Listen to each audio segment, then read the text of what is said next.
ஓம் நமச்சிவாயா. வருகிற டிசம்பர் மாதம் கார்த்திகை தீபம் வருகிறது 3ஆம் தேதி. அது சமயம் பொதுமக்களாகி அனைவருக்கும் ஒரு அன்பான வேண்டுகோள், இந்த கார்த்திகை தீபத்துக்கு வரீங்க குழந்தைங்களை அவாய்ட் பண்ணுங்க. சரியான கூட்டம் வரும். என்னோட கணிப்பு ஒரு 40-50 லட்சம் பேர் வருவாங்க. என்னுடைய கணிப்பு அதுக்கு மேலே அண்ணாமலையார் தான். அதனால நான் என்ன சொல்றேன்னா, குழந்தைய அவாய்ட் பண்ணுங்க.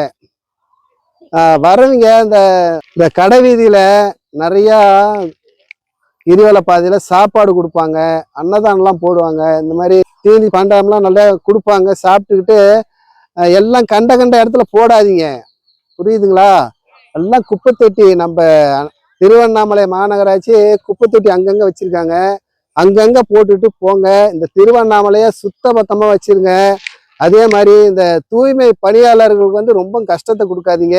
அவங்களும் சம்பளம் வாங்குறதாங்க இல்லைன்னு சொல்ல, அவங்களும் கொஞ்சம் ஒத்துழைப்பு கொடுங்க. ரெண்டாவது, தமிழ்நாடு காவலர் அவங்க நிறைய பேர் எல்லாம் காவலுக்கு இருப்பாங்க, அவங்களுக்கும் கொஞ்சம் ஒத்துழைப்பு கொடுங்க. அவங்கள்ட்ட சண்டை கிண்டைகள் எதுவும் போகாதீங்க.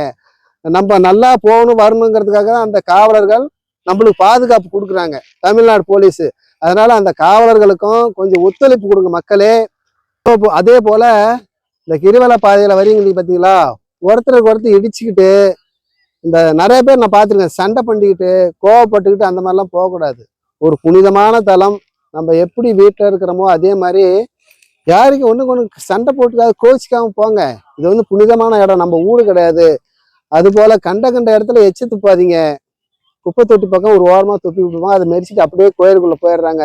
ரெண்டாவது, சப்போஸ் இது ஒன்று கவனமாக கேளுங்க மக்களே, நீங்கள் நடந்து போயிட்டுருக்கல, ஏதோ ஒரு உடம்பு சரியில்லை, தலைவலி, ஏதாவது ஒன்றும் முடியல, நம்ம திருவண்ணாமலை மாநகராட்சி மருத்துவ குழு அமைச்சிருக்காங்க. நிறையா பாருங்க, கிரிவல பாதையில் நிறையா மருத்துவ குழு இருக்குது. அங்கங்கே யாருக்காவது உடம்புக்கு சரியில்லைனாக்கா நீங்கள் அங்கே போய் ஊசி போட்டுக்கலாம், மாத்திரை மருந்து சாப்பிட்டுக்கலாம். எல்லா வசதியும் செஞ்சு கொடுக்குறாங்க நம்ம திருவண்ணாமலை மாநகராட்சி. அதனால எல்லாத்துக்கும் மக்களாகி நீங்கள் ஒத்துழைப்பு கொடுக்கணும். ஏன்னா இப்படியே ஒரு 40-50 லட்சம் பேர் வருவாங்க. அதனால கூட்டம் நிறைய இருக்கும். அதனால ஒருத்தருக்கு ஒருத்தர் இடிச்சிக்காம பார்த்து பத்திரமா போங்க, பத்திரமா வாங்க.